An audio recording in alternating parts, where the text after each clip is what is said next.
Good morning. So here in Central Texas, we have just had some crazy freezing weather. We had about 3 to 4 days in the 20s and wind chills in the teens. And that was forecasted, so I had enough time to get out here and cover all of my young plants and try to help them make it through these extremely frigid temperatures. And so today I thought I need to take the covers off. Our forecast is for wonderful weather and rain, 3 days of rain. So I want to get these uncovered and let that rain seep in. And I also want to just peek and see if it made it or not.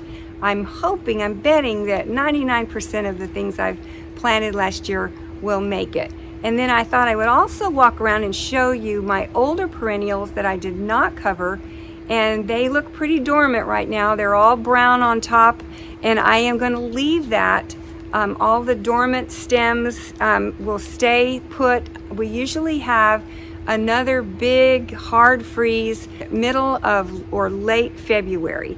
And as soon as that passes, then that's when I'll come through and trim everything that's dead off of all of my perennials and give them some fertilizer, give them some new compost, give them some new mulch. There's a lot of work to be done in the month of March, getting our gardens ready. But then it pretty much lasts all year. All you have to do after that is just keep watering things. So let's get started and let's take a look and see how things fared.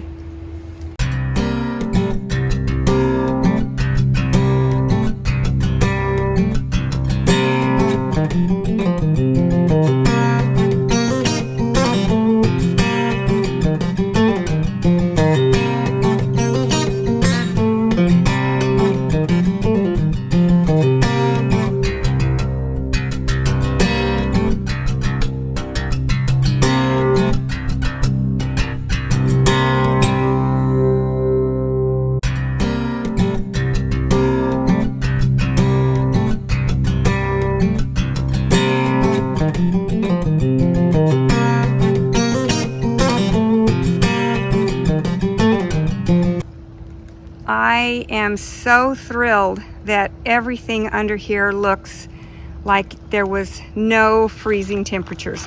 This is Berkeley sedge, just as green as it can be. And look at this Asiatic jasmine that I've been trying to get to spread.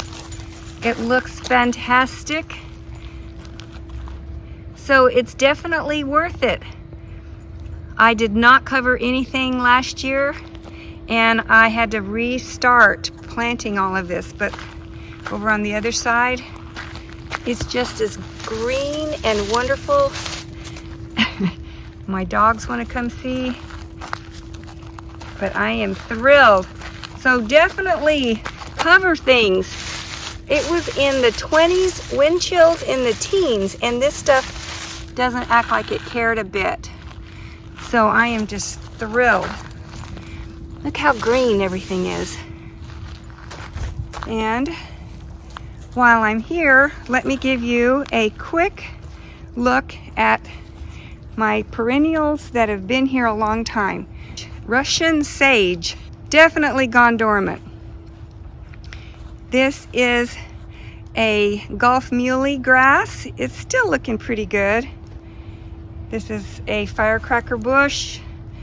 This is Thryallis. Looks pretty bad up here.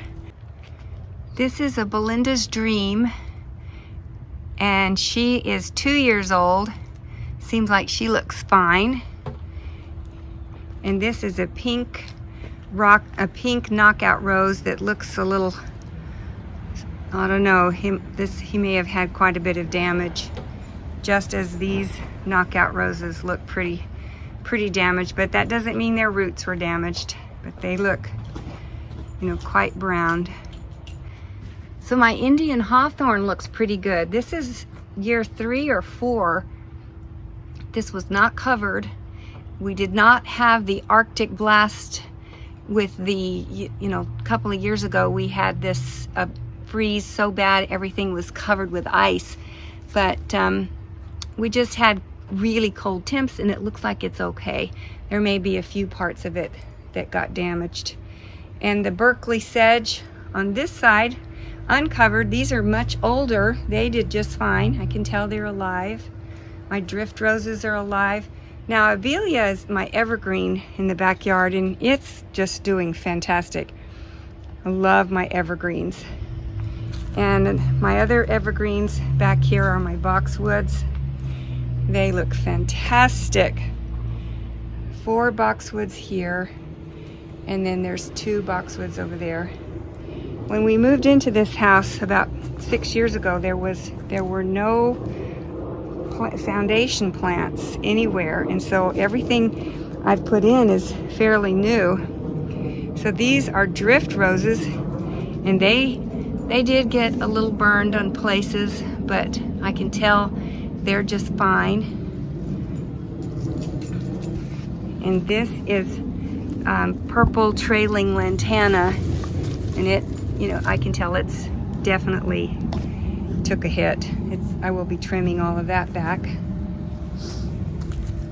And then all of my mealy sage salvias look pretty bad. So my plumbago is, even though it looks green, it's definitely not in good shape. It's definitely green dead. And my 2 Boxwoods look great. And here's a baby Boxwood that I did cover up. He survived just fine. And I have a drift rose that has a lot of healthy green leaves on it. So the drift rose, I'm so happy to report, are doing wonderful. I have a row of cherry laurels that are about 4.5 feet tall, and they look fine. They did not have any problems. These are evergreen trees, and this next year is the year that they should really leap and grow big. So they say the first year they sleep, the second year they creep, which was this year, and the third year they leap. So I'm ready for them to leap up and help me cover this unattractive chain link fence over here and my neighbor's pool equipment. There's my new hose reel, which I put a video out. I just love it. So I covered these lamb's ear. They were new this year, and they look great. They're a little squished, but I'm just thrilled. I think they are going to just bounce back with no problems. This leopard plant, I covered it, and you know, it's definitely didn't enjoy being flattened, but it doesn't look too terrible. I will definitely just cut all that back and let it start again. It grows back pretty fast, but I feel like it made it. And my old Turk's cap definitely has gone dormant. We will cut this down about 6 to 12 inches high, and it comes back every year, but I sure love it. And in this shady section, I have 2 wonderful ferns. There's one here and one over here. And then I also covered this pittosporum. It does not enjoy the freezes, and I had these in the ground and I almost lost them. So from now on, I keep my pittosporum in pots. They just don't seem to make it for me in the ground. Let me know if your pittosporums make it here in Central Texas.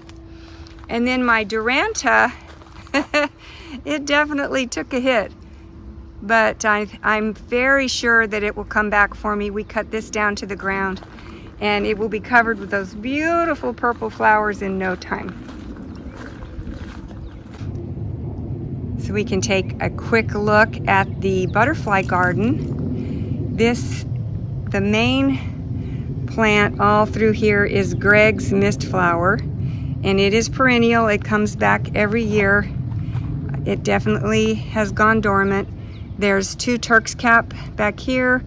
This is Pride of Barbados, and 2 Gara, and a butterfly bush, and they look pretty well hit.